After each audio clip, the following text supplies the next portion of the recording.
isaha fingezo uretse mu gucumura kwa Adamu no gucyaha cyo kwica cyakozwe na Kayini.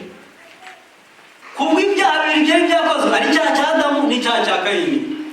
Ariko kandi isi yari ikiri nzima, imisozi yari ikiriho ibiti byiza by'inganzamarumbu, mu bibaya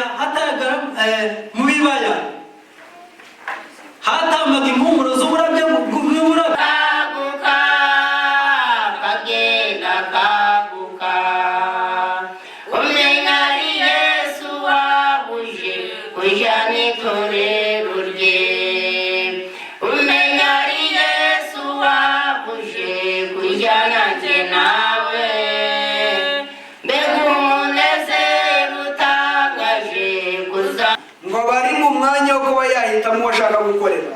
Lors du changement qui se produit au moment où une âme se livre au Christ, ihinduka ribaho igihe umutima wirunduriye Kristo, cette âme a le sentiment d'une entière liberté. Ubwo nibwo umutima ushobora kwiyumva yuko ufite umudendezo wuzuye. C'est l'âme elle-même qui bannit